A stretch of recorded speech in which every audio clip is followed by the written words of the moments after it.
So, last week we talked about what? Ethics and laws.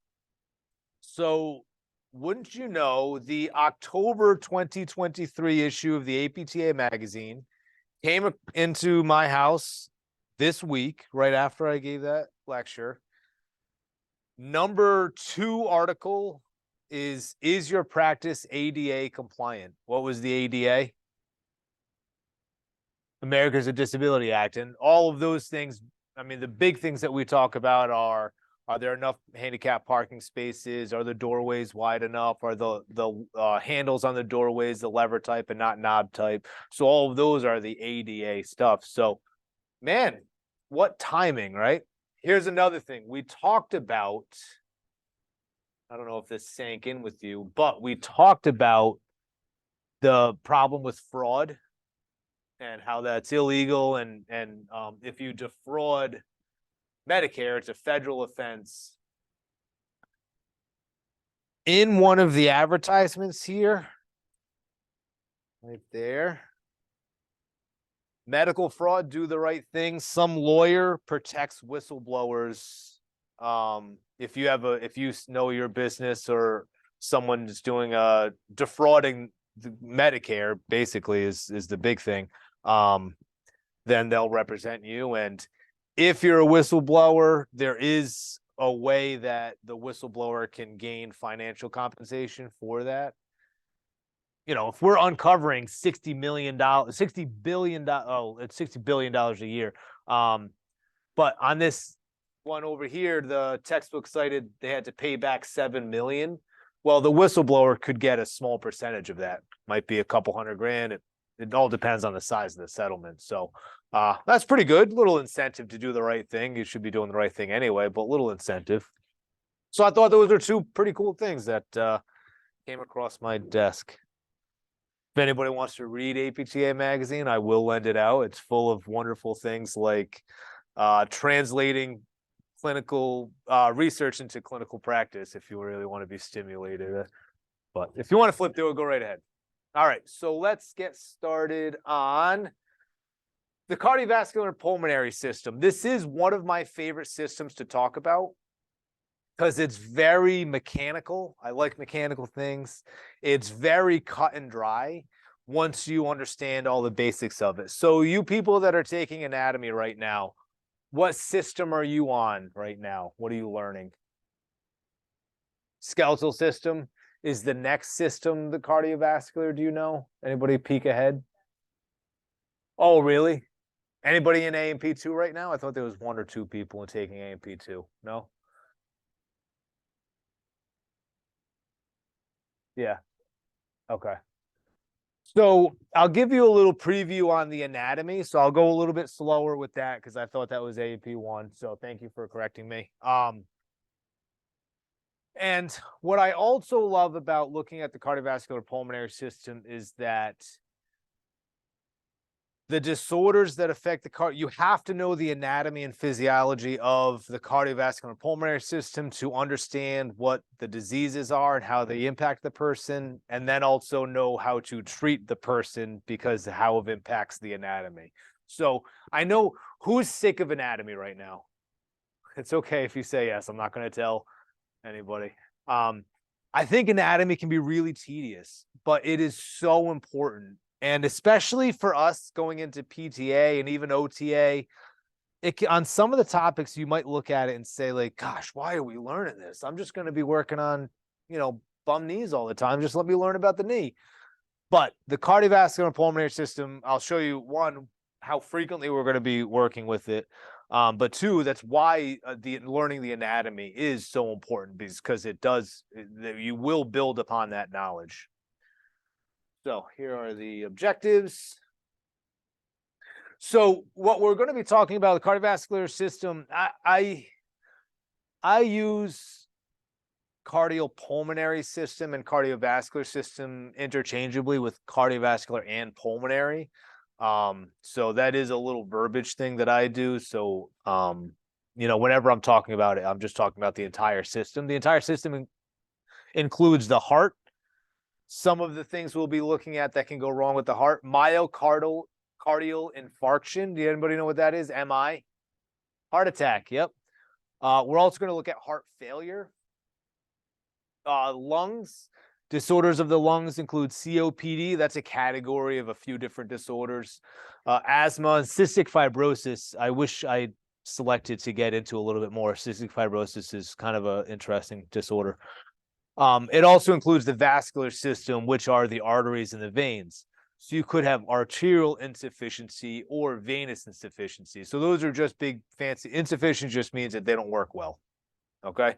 So arteries take blood. So the big summary of the cardiovascular and pulmonary system is the heart it's a pump, and its job is to circulate blood.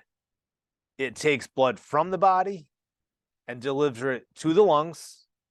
The lungs exchange gases, so it brings in oxygen and gets out carbon dioxide. And then the heart pumps and it circulates that oxygenated blood around, because the body needs oxygen in order to perform its functions. Arteries take what kind of blood and to where? If you've already taken anatomy, you know these answers. What kind of blood is in arteries? Oxygenated blood. And where is that blood going to? It's going from and then to. It's going to the body. It's coming from the heart and going to the rest of the body. Veins carry what type of blood? Hint, the opposite. Deoxygenated blood.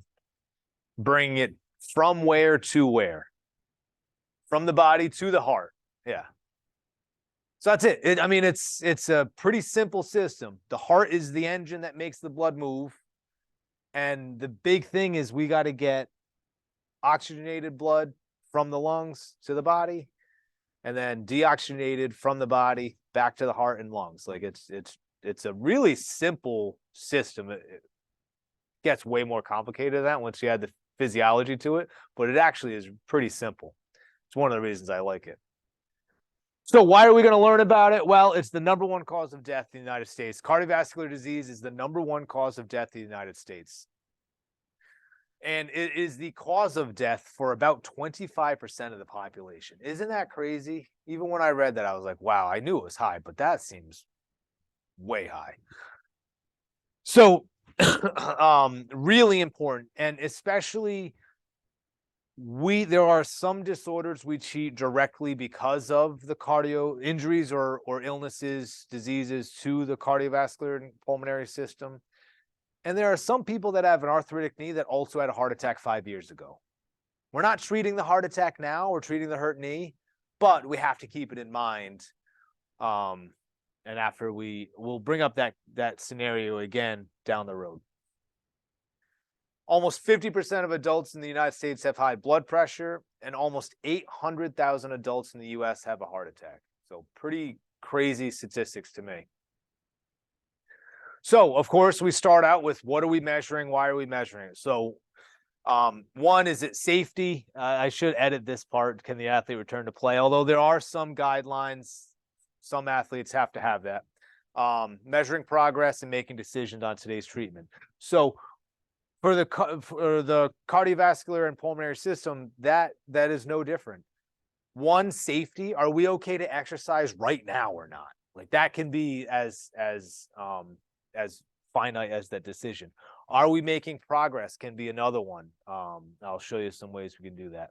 And then the treatments, because this system is so mechanical, like we can measure the heart rate and know exactly if the patient is working hard enough to get benefit out of it. It's very, very cut and dry.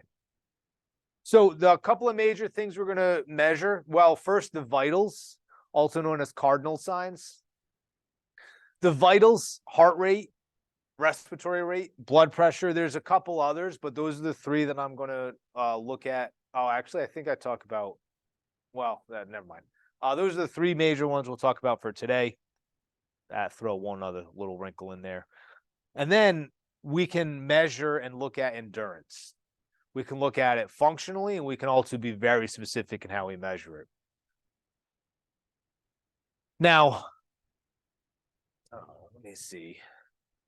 Let's go into vitals first. So first up, heart rate, number of beats per minute. Adult norms, so norms are what it should be. Adult norms are between 60 and 100 beats per minute. That's at rest. We would not start exercise if the resting heart rate was above 130 beats per minute or if it was below 40 beats per minute. So again, what are the reasons why we measure anything? Number one is safety. If my patient is sitting down and I say, hey, before we jump on the bike, before we do the treadmill, before we do the squats or the lunges or the stairs or anything else we might want to do, let me check your heart rate. And if they started at 135 beats per minute, we are not doing any of that. Because what happens as we introduce exercise to somebody? What's going to happen to the heart rate? It's going to go up, right? And it should go up in relation to the intensity of exercise. It would be abnormal if we all took, we're going to do this in a second, but if we all took our heart rate and it's going to be somewhere between 60 and 100, if we took a walk, I don't know, down to the cafeteria, decent walk, but nothing too strenuous. If our heart rate shot up to 200 beats per minute, all of a sudden, wow, we increase the activity just a little bit and our heart rate skyrocketed because of it, that's abnormal as well. So we wouldn't start exercise if the heart rate was too high or too low. Why too low, do you think? What is it? Could bottom out, so it might sink even lower. Any other reasons? We're not going to be circulating enough blood because the blood needs to circulate more as we exercise because we need to intake in more oxygen. We need to deliver more oxygen to the working body parts. We're not efficient in that. We're not going to be delivering enough blood to working tissue now. So I want to just take a moment and we have a few major locations we can measure heart rate with. I'm going to do 2 different locations with you guys, and you can do it to yourselves and if you feel comfortable to another person. The easiest one, I think, is the radial artery. So the radial artery, if you look down, you're on skeletal, everybody already said we're already on the skeletal. So which side is the radius on when I look down at my hand? Thumb side. And how expansive is that? How much surface area does that take as we're down towards the wrist? Is it broad or is it tiny? It's fairly broad, right? It gets tiny up here, but kind of broad down there. So what you want to do is you want to visualize cutting that. The radial artery is right in the middle of the radius. So if you've studied your anatomy, and again, why is it important to study anatomy? Is because we want to know exactly where to place our hands. So it's going to be almost in line with your middle finger. If you guys can see, like it's almost right in line of that middle finger. That's where the bisecting the radius is going to be. I'm going to take at least 2. If I have a hard time, I'm going to add a 3rd finger. I'm going to make sure I use the flats of my fingers, using the whole pad of my fingers and not the points.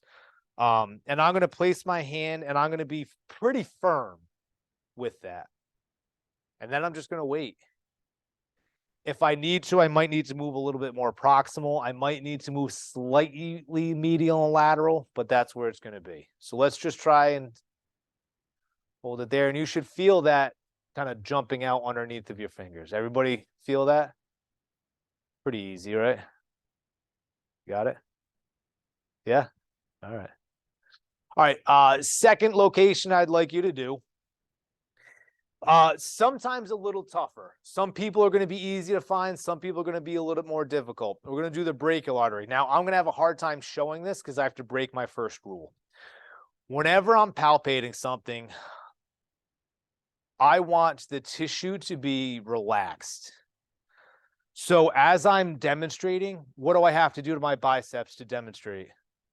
I have to contract it, right? Any muscle that's contracted is infinitely more difficult to palpate through or around. So what you guys have to do is you have to rest your arm on your table. Here's the other thing. If I have my arm perfectly straight down, what's happening to the tissue? it's out of stretch. Tissue that's out of stretch is also more difficult to palpate through. So you want to have a slight bend in your elbow, but also relaxed. Okay. Now I'm going to take my two broad pads of my fingers. I'm going to find my distal biceps tendon. Another good reason to study your musculoskeletal part. Distal biceps tendon should feel like a rope-like structure right in the middle of your elbow there. You're going to roll just medial to that, and then you're going to press deep right there. Now, for some of us, it's going to be right there. Who's right there? Who can already feel it? All right, who can't feel it yet? That's okay. We're going to have to go searching for it. So here's how we go searching. When I'm palpating somebody, I never want to lift my fingers off of somebody, because the second I lift off of them, I don't know where I am anymore. Okay, so distal biceps tendon, roll just medial, and then I press deep. If I don't feel it, I'm going to slide proximally and try to get right on the humerus right there. And you might have to go even just a hair higher. Anybody feel it more right there? So the people who are in trouble, anybody still not feel it? All right. I'll show you what we do if we still can't feel it, because I love the palpation technique. So I'm going to rest my arm for this one.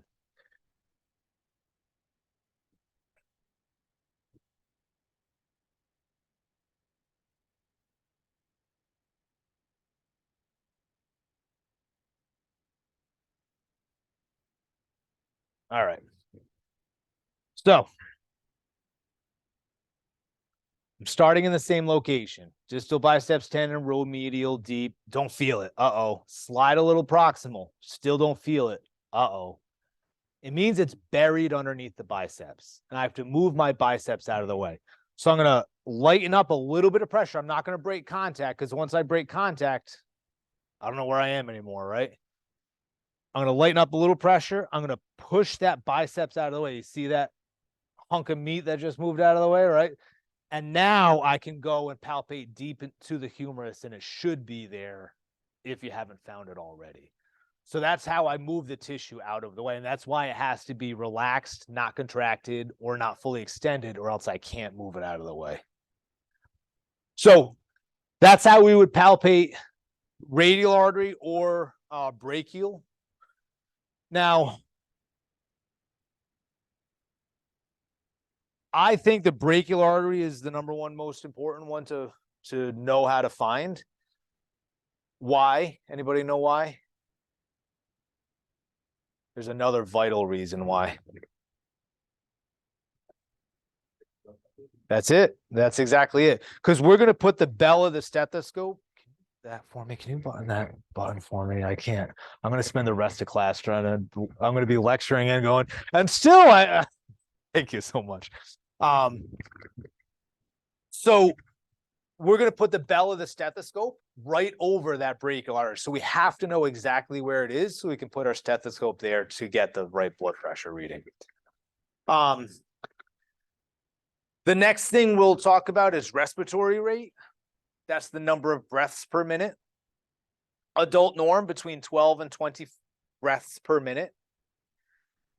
We would not start exercise if respiratory rate was greater than 35 breaths per minute. Because again, what is exercise going to do to respiratory rate? It's going to increase it, right? Because we're increasing the oxygen demand, so we're going to be intaking more breath to do so.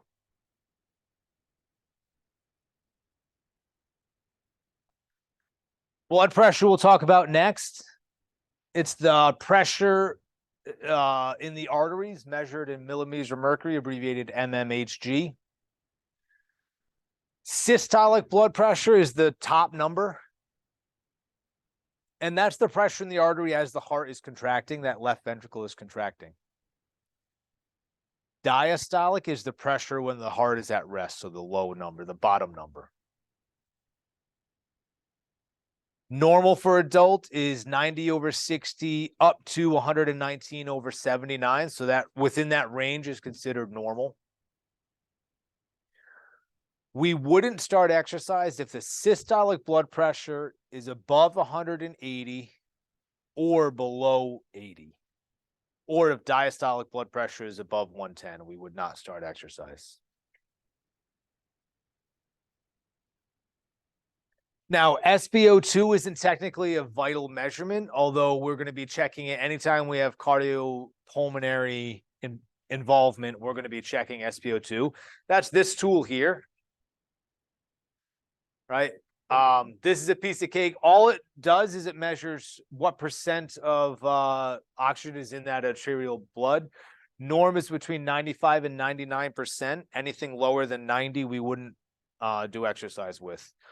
So all you do is you turn it on, you put it on a finger, and wait till it reads. It's the simplest thing that you could do.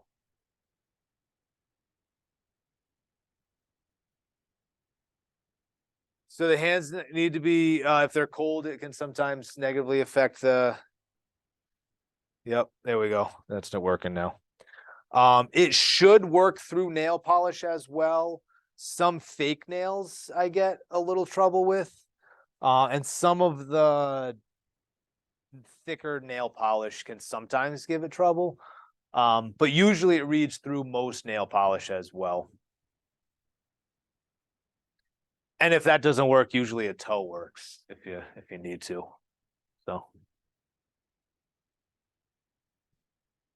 So what happens with that? We already kind of previewed this. Heart rate and respiratory rate should increase in relation to intensity of exercise. The rhythm should be unchanged. Don't worry about the rhythm. I cut that out.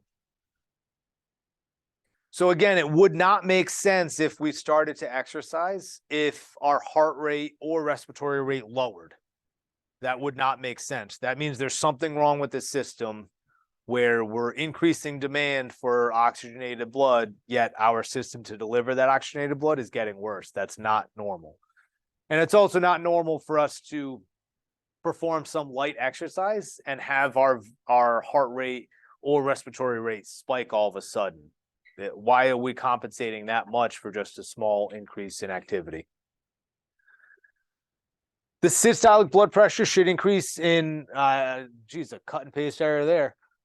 Should increase in relation to intensity of exercise. Diastolic should raise no more than 10 to 15 millimeters of mercury. I have one textbook that says 10 to 15. Every single other textbook I've ever read said 10. Any people with exercise science degrees in here already? Do you have any? Do you recall any vitals on diastolic blood pressure?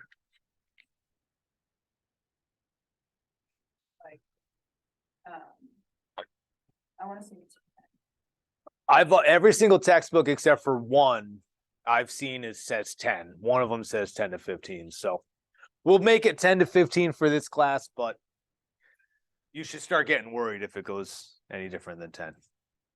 But the systolic should rise in relation to the intensity of exercise. The SpO2 may decrease depending on the patient's diagnosis.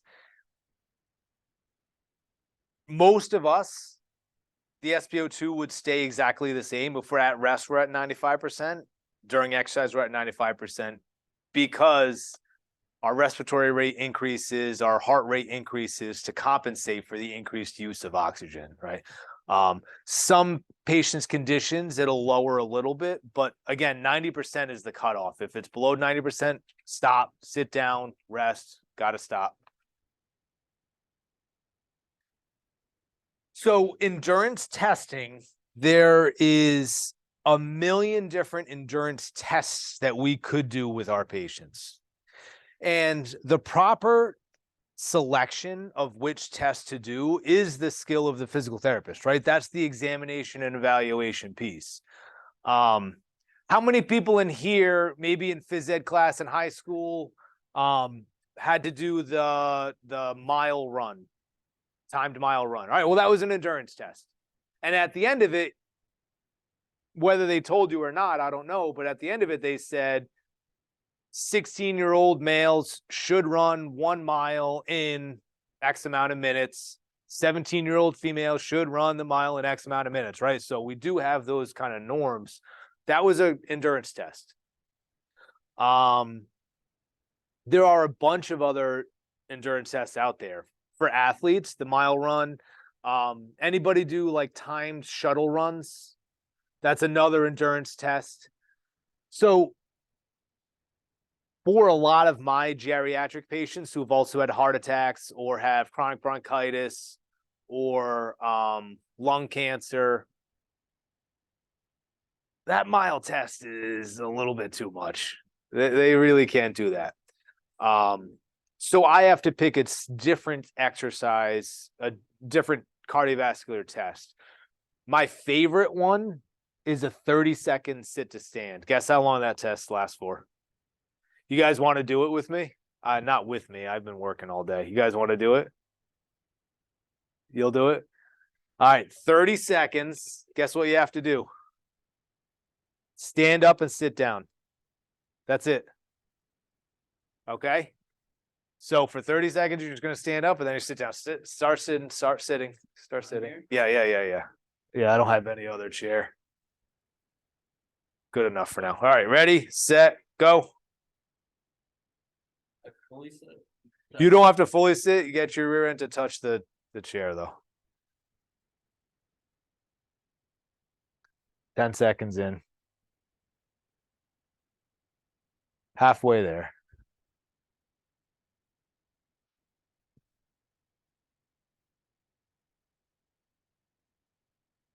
Five seconds. Time. Good. How many did you do? I stopped counting. Neither one. So we need to know that was my fault. I'm supposed to be the one counting. That was definitely my fault. I wish I didn't record that part. I've had patients that could do one sit to stand in 30 seconds. He did ballpark how many? 25? Probably a good guess around there. What I love about the test is when I tell my patients, hey, I've got a test. It's a little tough, but it only takes 30 seconds. All right, we can do that. What also is great about it is it's easy for me to show progress on really deconditioned people. If we go from 1 rep in 30 seconds to 5 reps in 30 seconds, man, that person still has poor endurance, but look how much better we got. A similar test is the timed 5 rep sit to stand. Guess how many we do? 5 reps. And I just time however long it takes. It might take 3 minutes. It might take 6 seconds. But yeah, that's all it is. So I love both of those tests. There's a 2-minute step test. So that one's a good moderate level activity where I take a distance midway between the hip and the knee, which is for me close to this table. I put a little mark on the wall, and then I have the patient do marching up to that height. So that gives them a little visual of exactly how high. So like these little steps don't count. So, and I just count how many times the right knee hits that line for 2 minutes. I love this next test, the 6-minute walk test. We have a 30-meter straight course with chairs for rest breaks all over the place. And we have the patient walking laps for 6 minutes. And we just calculate how much distance could they cover? How many laps did we do? Okay, we did 6 laps times, 30 meters. That's how many meters we walked in 6 minutes. What I love about that test is that it is one of the most well-researched tests out there, and there's a whole bunch of norms associated with it. So I can look up similar patients. So I can look up age group. My patients are, for the most part, 70s, 80s, 90s, and some 100-year-old. So I can look up how far should an 84-year-old male walk in 6 minutes. It's also so well researched that a lot of the major diagnoses that we would come across, MS, Parkinson's, stroke, it also has data for those kind of people. All right, so for a 64-year-old female with Parkinson's, how far should they be able to walk? So it's really great to measure our patient compared to what other people with similar demographics to them should have. So it's really great test. Now, for some patients and some conditions, we could also do a graded exercise test. It's usually with a treadmill or a stationary bike. Did you have to do one of those for your undergrad degree? So did I. It was awful, isn't it? Okay. Yeah. So what these tests are is it's meant to maximally exert yourself. So there's a handful of different protocols that correct me. I did one in 2000. When the Red Sox won 2001, when the Red Sox won the World Series. We got out just in time to watch the game 6. So it's been a little bit. So you've done it a little bit more recently, I'm assuming, than 2001. So correct me if I'm wrong if you remember. I believe there's each stage, and as long as you pass the stage, you get to increase the intensity. The intensity for the bike is they turn up the resistance. For the treadmill, they increase the grade, the incline to it. I think each stage is 2 minutes long, or is it 1 minute? Okay. Yeah, and there are different testing protocols too. So as long as everything goes well, they say, okay, make it harder. Okay, make it harder. And the test keeps going until I quit for the patient. I'm not going to do this anytime soon. So you get their maximal effort. Anybody ever exert themselves maximally? It is a terrible experience. It is as exhausting. Like you cannot make your legs go any further. What's great about the test too is they're hooked up with all of these. You see these little stickers on the guy's chests and on the ribs. You've also got this mask around them. So they're measuring gas exchange. They're measuring what the heart is doing at the same time. So you're getting a ton of information from that. Problem with the test is it requires a lot of expensive equipment. How much equipment did it take that 30-second sit to stand for? A chair and a timer of some kind, right? I mean, how easy is that? But the graded testing, you get a ton of data for, and it's really, really nice.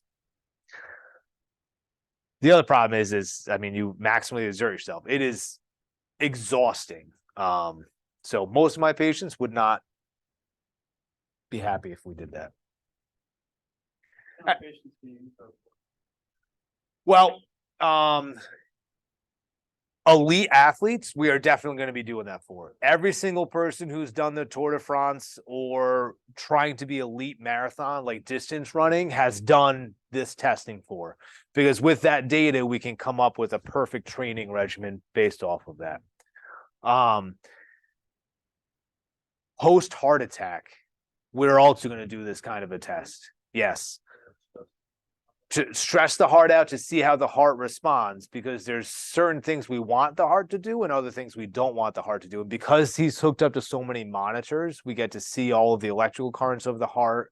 So yes, yeah, the protocols are a lot different for elite athletes than post issue.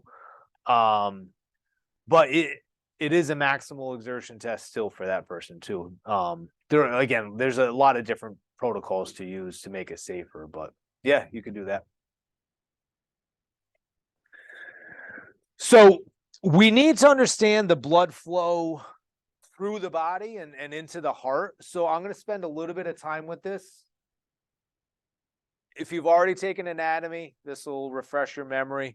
And again, for this cardiovascular system, you have to know the anatomy to know how the disease affects the body and the person, because our treatments are going to go back to the anatomy. So how blood moves throughout the heart. Blood collects from the body and enters the heart through the inferior or superior vena cava. It goes into the right atrium. The next squeeze of the heart, it's going to get pushed into the right ventricle. The next squeeze of the heart, the pump of the heart, it's going to get shot through the pulmonary artery. Quick question, why is this picture colored blue on this side of the heart and in the pulmonary artery? Ooh, very close. It's showing deoxygenated blood, right? So again, deoxygenated blood comes from the body, goes into the right side of the heart, and gets shot to the lungs through the pulmonary artery.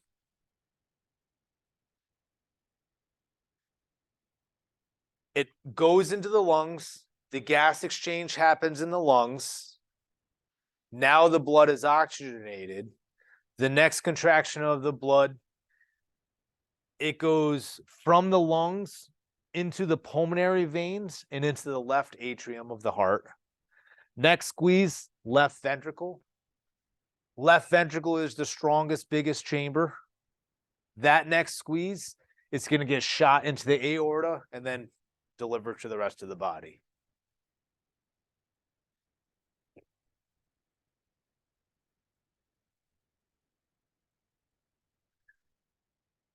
One of the conditions we're going to talk about is heart failure.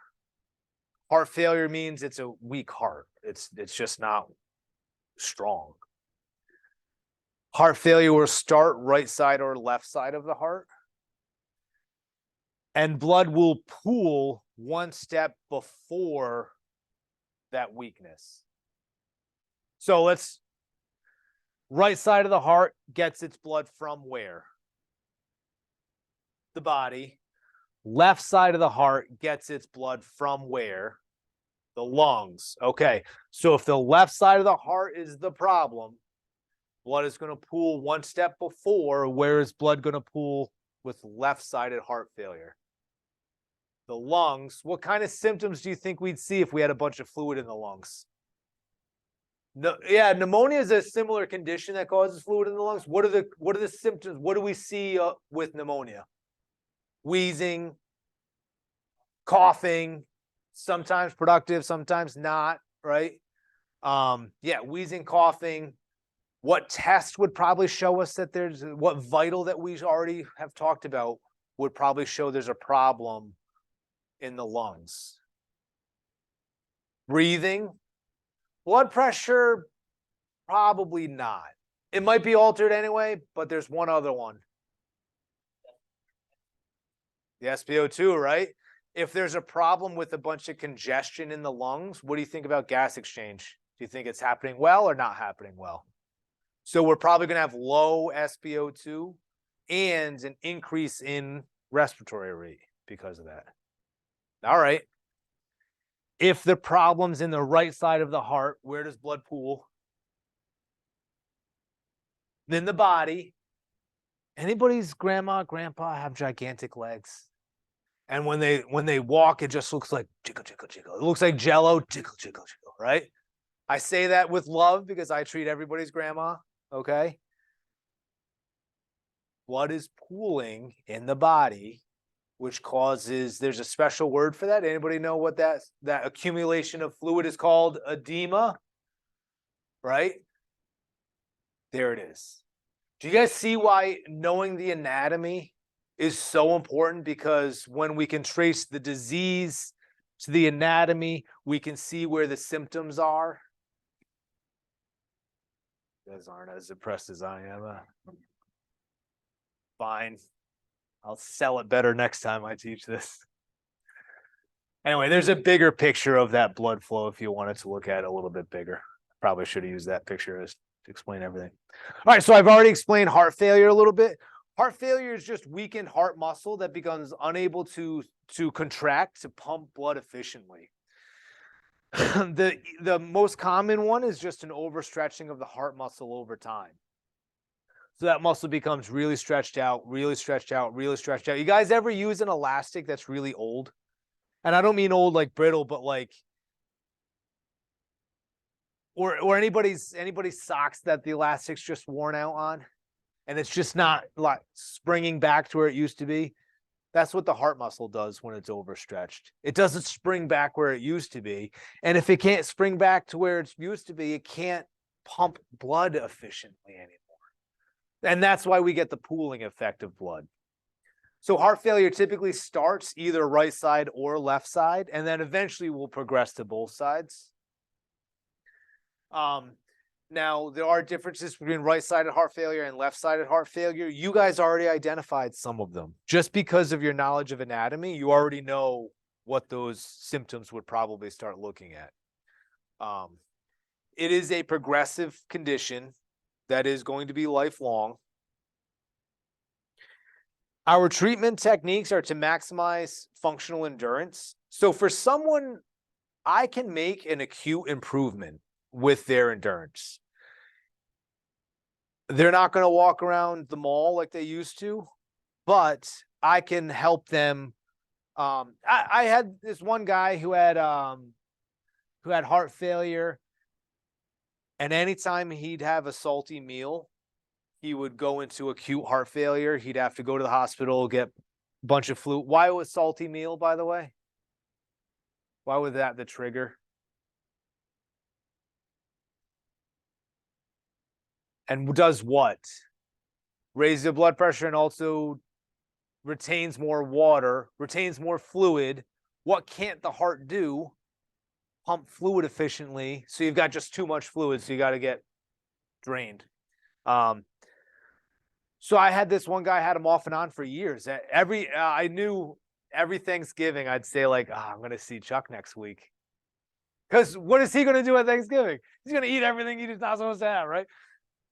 Good. I can't wait to see him. I hope he's doing all right. I'll clear my schedule. It's probably going to be on Wednesday. He'll go to it's a Thursday. He'll go to the hospital. He'll stay there for 3 days. Yeah, on Wednesday. I'll put him in my schedule. I know it already. When he comes home from the hospital, he needs to take a break going from his recliner to walking 3 doors down where his bathroom is. He can't make it in one trip. He has to sit down and take a break before he can finish it. By the time I'm done with him, I'll get him walking to the end of his long driveway to check his mail. So I can make acute improvements for him. That's what the maximizing functional endurance. He's not going to walk around shopping at the mall for an hour and a half. It's not going to, nobody shops at the mall anyway. What another dated reference. I told someone about my telephone line reference, and they were like, "You didn't." Yeah, I did. Anyway, so I can maximize his functional endurance. I can also utilize energy conservation techniques for some people that they're just not making good progress. So energy conservation techniques, it could be breaking up tasks. My patients with heart failure tell me all the time they're shocked how tired it is to get ready in the morning. What kind of tasks do we have to do to get ready in the morning? Get dressed, shower, shave a beard, right? Eat breakfast. My patients with heart failure tell me it's so exhausting and it takes me 2 hours to get ready because they have how many breaks they have to take. So energy conservation techniques could say, okay, instead of shaving in the morning, can you shave the night before? Let's break up all of the things you have to do. You go into the docs, you want to look good, but can you shave the night before? That way in the morning, you don't have to do quite as many things. That's one version of energy conservation techniques. The other version would be, if we got one of these, I saw these decent stools in your kitchen, they have a decent height. If we put this stool by the sink, can you sit down and shave? Sitting down to shave is energy conservation, right? Because now I'm sitting instead of standing. Just that alone can sometimes be enough to make the task easier. Same thing, washing dishes. You can wash half the sink each, throughout the day, or Maybe you just need a chair to make this a little easier for you. So those are some examples of energy conservation techniques. Medications are definitely going to be used with the person with heart failure. With medications, we have to understand what they are and especially the side effects of them. I will say one of the medications you will definitely be put on if you have heart failure is called a diuretic. Anybody know what a diuretic is? What does a diuretic do? Makes you pee a lot, right? It's getting rid of more water. It's triggering your body to get rid of more and more water. What's the problem with that for our older adults who now have compromised endurance? What do they now have to do a lot? Walk to the bathroom a lot, right? What are we worried about for our older adults with poor endurance? And at baseline, they have this kind of problem anyway. What are we worried about? Falls. Yeah. What do my patients do? They think, oh, I'm going to outsmart you.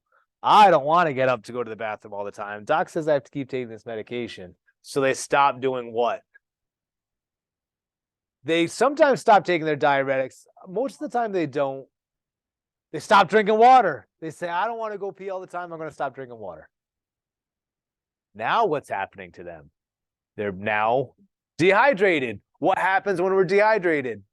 You guys have been dehydrated when it feels like forever ago now, but when it's 85, 90 degrees out and humid and you have to go work outside, you have to go cut the grass or do whatever else, deliver whatever you're delivering for work, you get dehydrated. What do you feel like when you're dehydrated?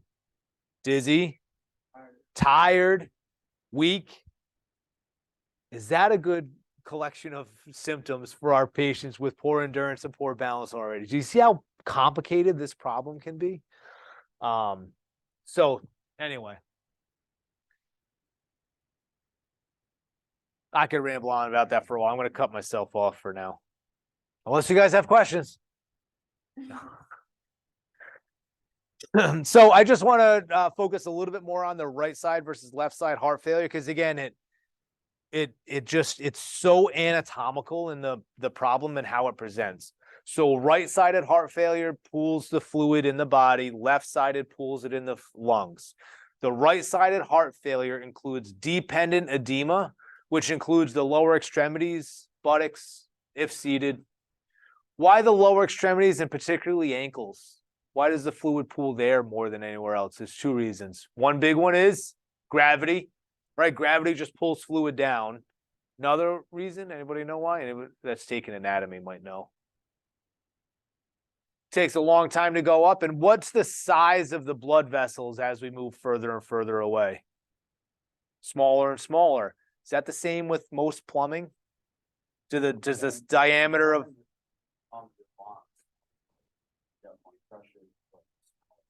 Yep. And how about as you move further and further away? If you got to run a really long line, do you ever take like a ½ inch and move it down to a quarter inch? I mean, I know that's a big jump, but do you ever do something? Is there ever a situation you do that? For water lines, yeah. Okay. Never go like high to well, like big to small with drainage. Right. If for drainage, you'd go small to big if you had to. If you go big to small, You're gonna have a backup. Our body's vascular system is designed the exact same way. If we were to look at the aqueducts of the Roman Empire, if anybody wants to look at aqueducts of the Roman Empire, they start with really big and then they taper further and smaller and smaller and smaller as it goes further away. That's because it's easy to deliver fluid further out, the smaller the diameter goes. The problem is if we've got a backup in excess fluid, the size of the diameter, the size of the pipes, the size of the arteries are so small they don't clear that stuff really well. Anyway, that's a little plumbing and aqueduct talk for you during physical therapy class. Digestive disturbances, when the digestive tract holds on to edema, can happen. Acute increase in pressure in the superior vena cava may cause a flushed face. Distended neck veins, that's the neck veins are now full of fluid and you can see them, visibly. Headaches. If that happens, we might require prompt treatment to prevent brain damage because now the brain is receiving less fluid, less oxygenated blood. The left-sided heart failure, again, where's the blood pooling? Where was the problem? Lungs, so we're gonna have lung problems. Dyspnea and orthopnea. Dyspnea is difficulty breathing. Orthopnea is difficulty laying flat and breathing. I can see it. So being a home care therapist, it's so great because I get to see their life and their environment. It's easy for me to see someone has orthopnea when I see either they're sleeping in their recliners because they can't lay flat. If they lay flat, they can't breathe because of the fluid, basically they're drowning in fluid. Or I see how many pillows they use in their bed. So they might have 4 or 5 pillows in their bed just for that one person, just to prop them up so they're not flat. So that's another. A cough, there should be a comma after cough. And then the proximal nocturna dyspnea. So that's where we just talked about head in the elevated or in a recliner. I like this picture a lot. Just showing the difference between right side and left sided heart failure. You can see the edema here. You can see the out of breath, right? What do we look like after we sprint? Right? Hands on our knees, trying to breathe, right? That's what that guy's trying to do. So anyway, I like that picture. Says that restlessness and fatigue can be like the same symptom. Yep. So what is like you coughing all the time? Wouldn't that like keep you awake more than fatigue is different than sleep. Being tired is different than actually sleeping.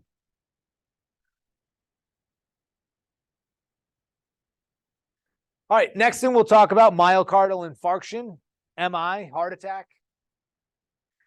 So now we have heart muscle tissue itself is damaged.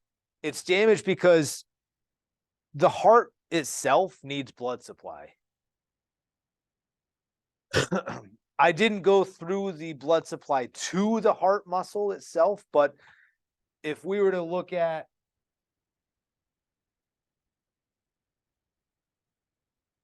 these little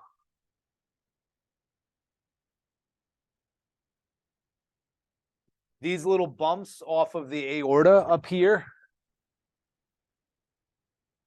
those branches feed the heart first. So the first piece of anatomy that receives oxygenated blood is the heart itself.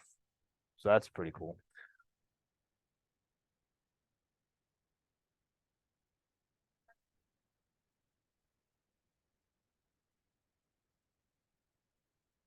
It does, yes. This gets delivered to the lungs. If there's a problem with the right side, it pulls the step before, which is the body. Okay. So anyway, so the blood supply to the heart itself is the problem with the heart attack.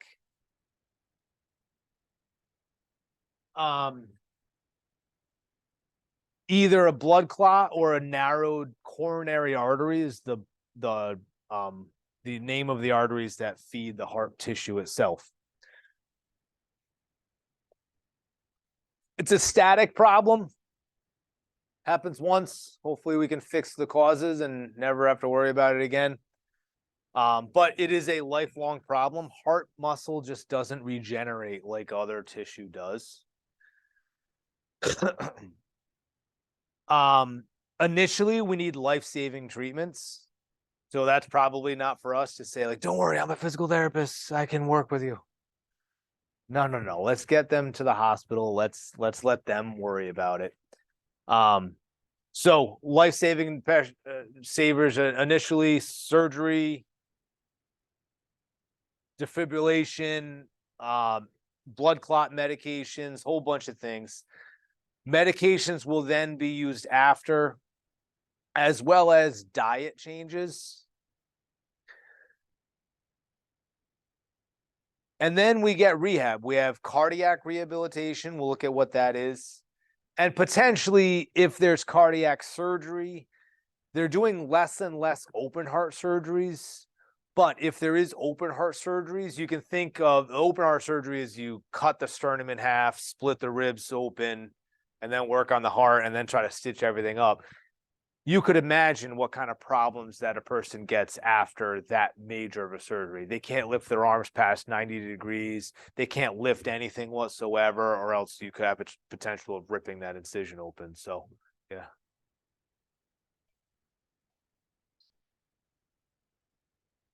In an open heart surgery, they take a bone saw and they cut. Well, bones, between surgery to attach it back, and then any bone, it's a bone fracture. Bones, if you think of it that way. It is. Yeah, it is. A little bit better than the alternative. Was the alternative? Dying. Yeah. So, okay. There's a balance there, but it is. And is one of the reasons why they're happening less and less frequently is because of how brutal of a surgery it is after. But yeah, still happens. So if someone has that kind of a surgery, they have consequences after it that we have to restore with rehabilitation. Sometimes they don't need surgery, and sometimes the surgery is minimally invasive, where we get to do just cardiac rehabilitation. So cardiac rehabilitation after a heart attack, the goal is to improve blood flow to the heart and improve heart muscle strength. Now that's not going to be the tissue that's already been affected, but the heart overall, we can still affect the rest of the tissue. So there's two major phases to it, an inpatient phase and an outpatient phase. Inpatient phase is the goal is to raise the heart rate just 20 beats per minute. That's not a lot. And we're going to sustain that for 3 to 5 minutes. Anybody think they can exercise 3 to 5 minutes? Yeah, I got it in me. They got 6 minutes. Why not?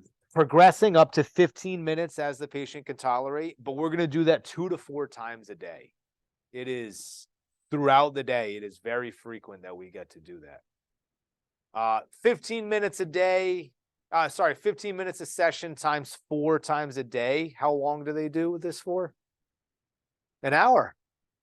Anybody here do an hour of cardiovascular exercise a day? Imagine having to do that after a heart attack. You look at these numbers and you think like 20 beats per minute, especially if you've been involved with exercise. That's not a lot. But after a heart attack, that's taxing. That is taxing. And actually, I really like how cardiac rehab, because it's so. How do we measure this? We've already learned how, right? You take the measurement of the pulse, and actually, if they're doing inpatient rehab, they're hooked up to all sorts of monitors that we're just reading their blood pressure here. I mean, their vitals on the monitor. If their heart rate, if we're doing an exercise and their heart rate only raises 10 beats per minute, what do? Make it harder, right? We got to go up to 20. So it's so easy. It's so mathematical. But you know what the big problem is after a heart attack? Anybody had a heart attack? Do they want to increase their heart rate? The fear of exercise is so great that our skill is, we got to know the math and the numbers and what to do.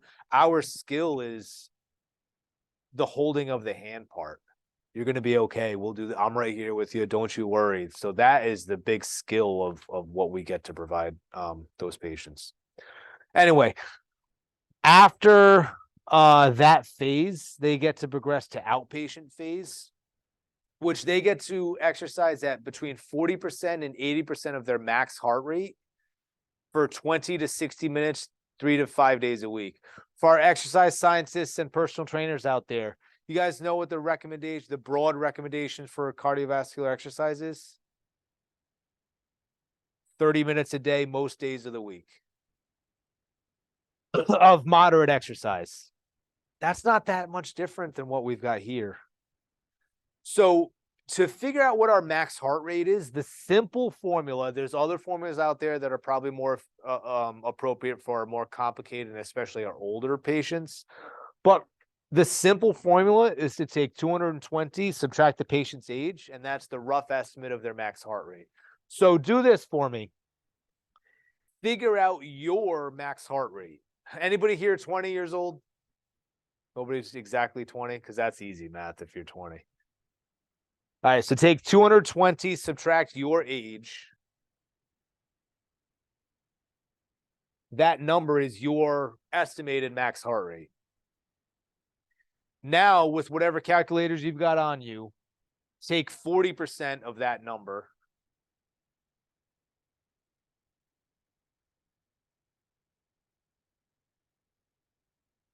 And then also take your max heart rate and then multiply it by 80%.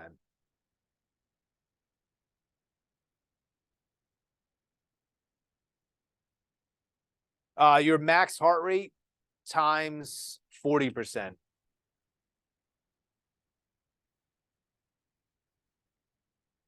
Let's see.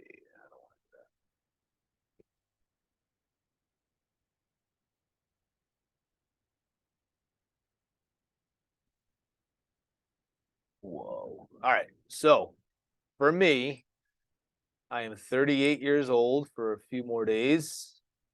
So my estimated max heart rate is 182 beats per minute. I multiply that. Can somebody remember 182 for me? Because I'm going to forget immediately. All right. I multiply that by 40%, 0.4. 70, we'll round up 73 beats per minute is the low end of what I would have to exercise for to get some sort of cardiovascular benefit if I was post heart attack. What was that number one? All right, to get the high end, multiply it times 0.8 for 80%, 145.6. So we'll call it 146 beats per minute. So as long as I'm exercising somewhere between 72 beats per minute and 182 beats per minute, if I was post heart attack, I'm getting cardiovascular benefit. I am strengthening the heart for it. Non-heart attack, it's 60 to 80% is really what you need, but for cardiac rehab, as low as 40%. So what's great about this is if you took me, a 38-year-old, as your patient, and if we were on the treadmill and my heart rate, you guys ever do that? You guys ever grab on the whatever cardiovascular equipment, you grab on the bars and you usually get that heart rate reading. So if you did that with me and my heart rate was 68 beats per minute, what would you do?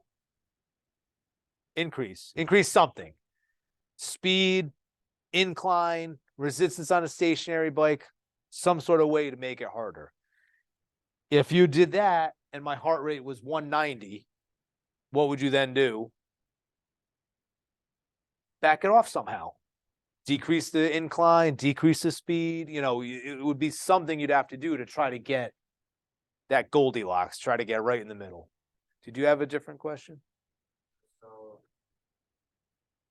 just like, if you're trying to raise somebody's heart rate 20 beats per minute initially, would you just have them like go like this? Potentially, you don't have to do it. So the question was, one of the other criticisms is when we were watching the videos, you can't hear the questions being asked. So then my answers are just out of context. So the question was, if you're only trying to raise somebody's heart rate 20 beats per minute, what is the exercise you do? And it's as simple as raising your arms back and forth, seated marches. That's all you have to do. Yeah, you don't have to do a lot. It also matters if the patient has surgery or not. If they did have that open heart surgery, we wouldn't be doing a lot of arm exercise. You guys ever see those little, like, they're just like little pedals that, I don't even know what you call those things. What do you? Yeah. Well, Uber, not Uber. We don't need an Uber. Anybody want an Uber? We got one right here. Oh, purple yam. Who's hungry now?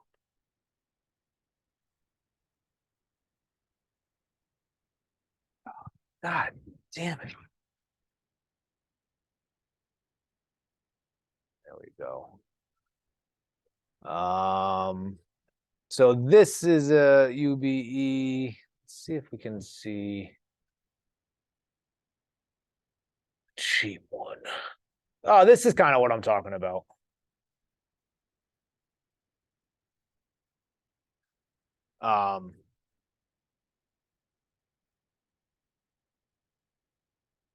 So this is nice because we get to, it's portable. It weighs 12 pounds, maybe.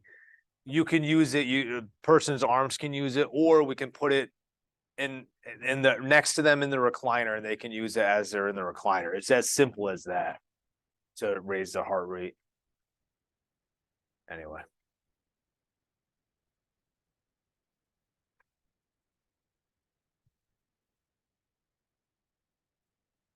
All right. Any questions about cardiac rehab, inpatient or outpatient?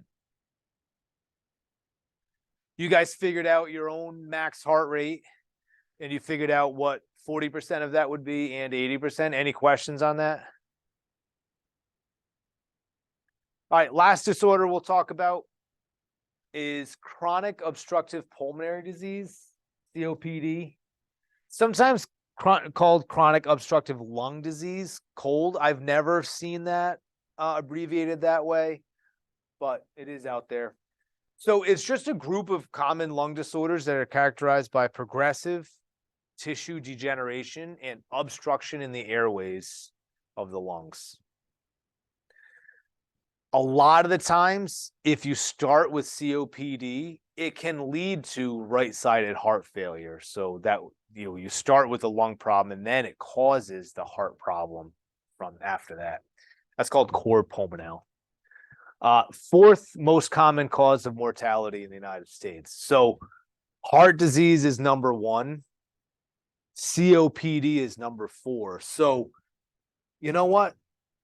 Even if you're not at a cardiac unit in a hospital, you are going to, everybody in here, when you become a PTA, you are going to be dealing with the cardiovascular pulmonary system, whether directly or someone with COPD also has back pain. Your job's to fix their back pain, but you have to consider the COPD as well.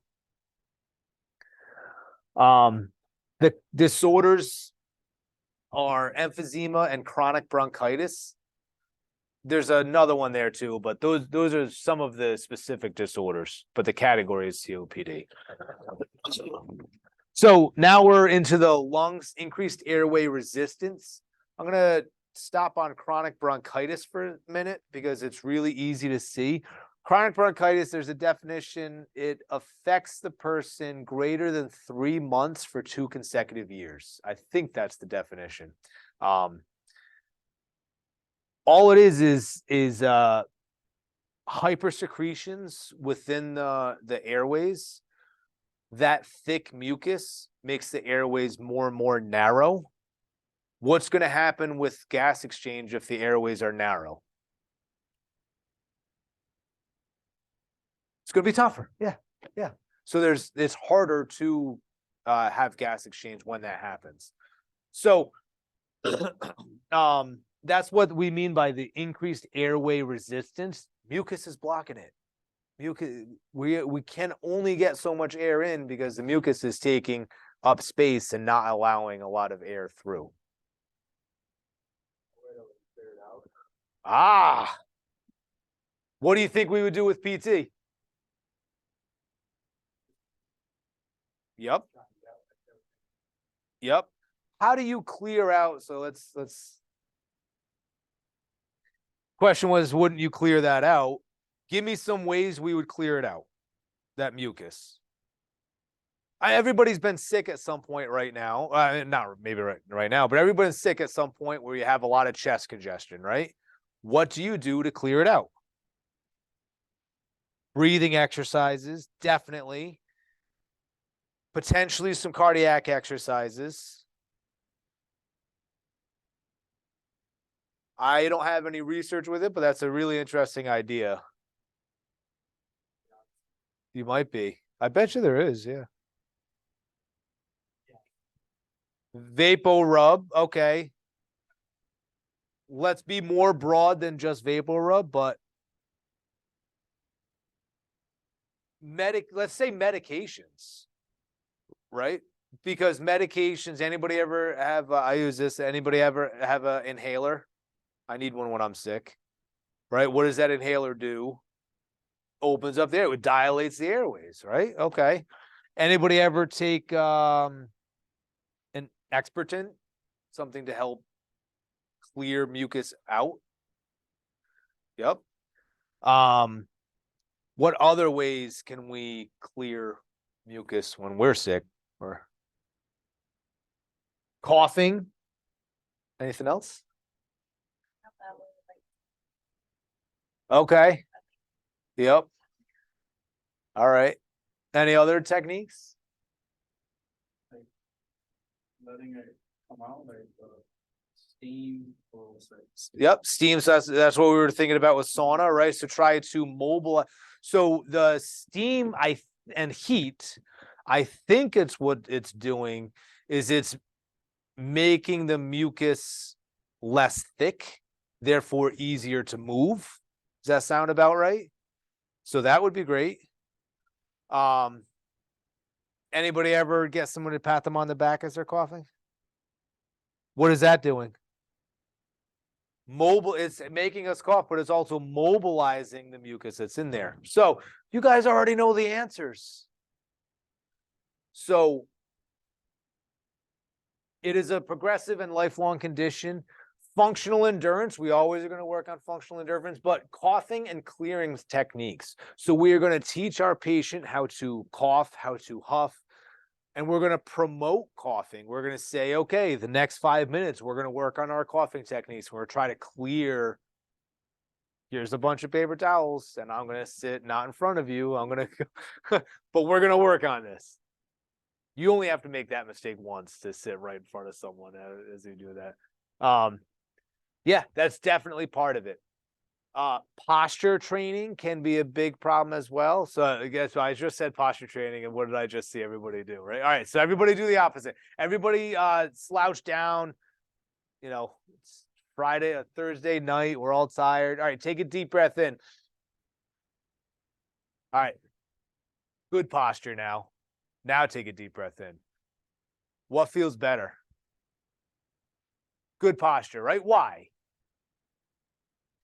Because now we have our ribs are able to expand, then our lungs can expand with it. We're allowing more gas exchange to happen. So my patients with COPD, it's a progressive and lifelong condition. Can I fix their COPD? No. But can I improve their posture? Heck yeah. And if I can improve their posture, I can improve their walking ability, their distance they're able to walk, and never get them out of the chair just by having better posture. So we can have a huge impact on somebody's function and not even work on how far do we walk today. Isn't that crazy? More energy conservation techniques. Also minimizing exposure to irritants and encourage prophylactic vaccines. That's the flu shot. Because if you know, minimizing exposure to irritants, well, we don't want to kick off this secretion, this mucus secretion event.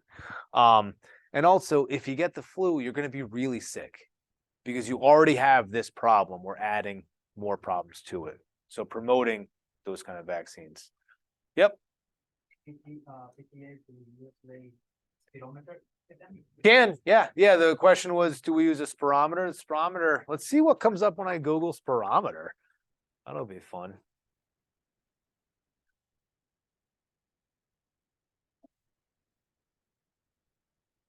Let's see. So spirometers look like this. There's a few different ways to use these, a couple of different versions.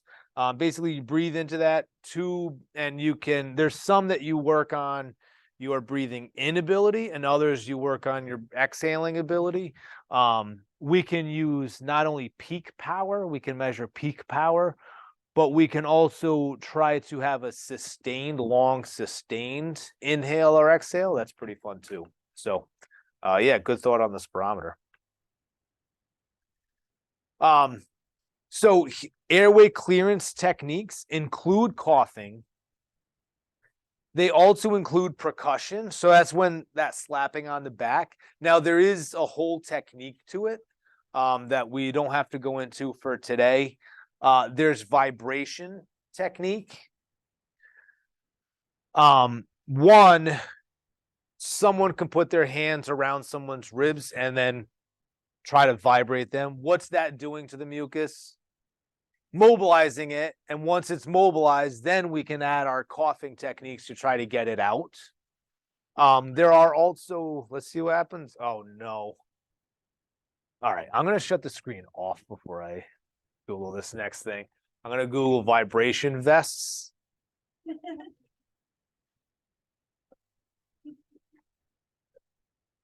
That's all right.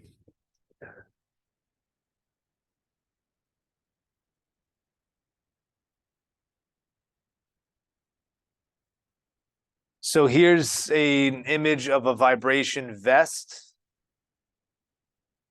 And this person's using it along with medication and also coughing at the same time. So that is, most of these are battery operated, and all that is it's doing the same thing, except it's a machine and not a person doing it, which increases the compliance with it.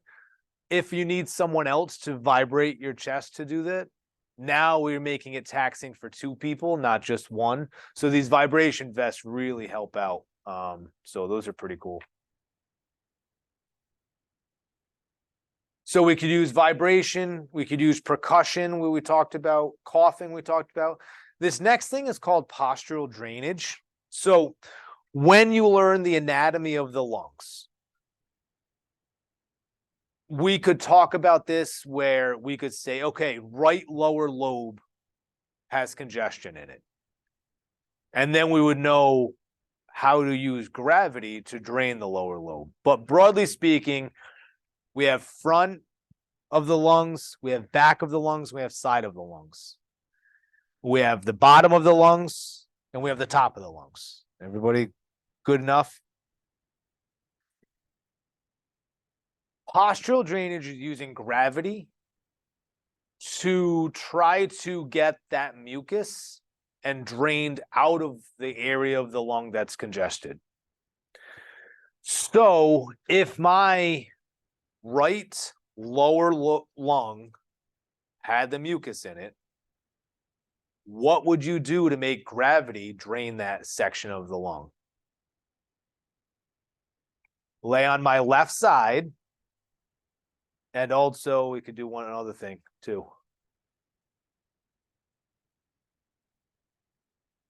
If I elevate my feet, so if I were to lay here, let's see if I could do this here. It's gonna tip. So if I laid on my right side, left side, now gravity's pushing the fluid that way. And if I got my really hips a little higher, now it's also going to drain it from the bottom and try to help it come up and then out. So that's how we would use postural drainage. And you can see all these different funky positions on how we would use gravity to help drain those sections of the lungs. That's pretty cool too.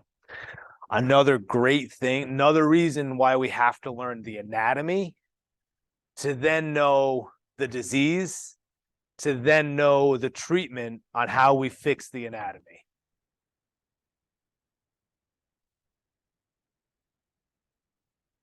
How would we know?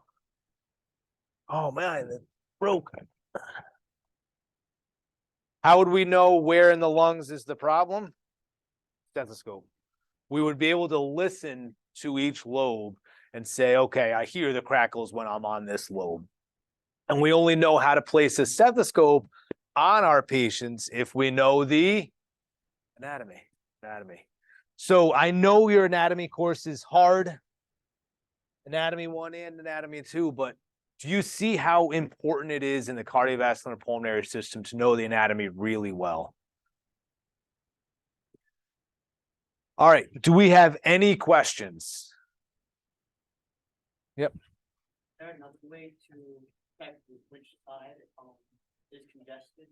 Another way to check which side is congested, I only know of how to listen to the lungs. I don't have great technique with it. I don't do a great job with that. So I ask my nurses, hey, what do you got here? Okay, listen to these lungs. Can you tell me which side is a problem today? Yeah. Yeah. But if I saw more and more people with that kind of a problem, I would get really good at it. I just don't see enough of it to get good at it. So good question. All right. So you have a quiz to do, practice quiz. And then next week is the next exam, right? So the next exam is going to cover, it is cumulative up to this point, but it is heavily weighted the most recent topics, the cardiovascular and pulmonary and ethics and laws. The bulk of the exam is those two topics with some more over here. The exam is a little bit longer than the first one because it's worth more. It is 60 questions. I think the first one is 40. So it's a little bit longer, but it's worth more. So that's why I made it a little bit longer. We're going to do it in the same way. We're going to use Respondus to do it. I think that worked out pretty well for us. If there's a problem with that, I know I only had 1 or 2 people that had a problem. So if you have a problem, if you're afraid of that, come and talk to me right now and we'll try to fix the problem before it gets started. Okay. The practice quiz has all of the same settings on it that the exam has. So if the practice quiz works, then the exam should work too. Okay. Next week is just the exam. I'll open it up from, I think, like 3-ish until I'll make it due at like 9 o'clock. So we'll give you a little bit bigger window to take the test. Okay. There's no class next week, or is it? No class. Just take the test. Take the test. Yeah. All right. All right. You guys have a great week. Email me if you need anything or come and talk to me now.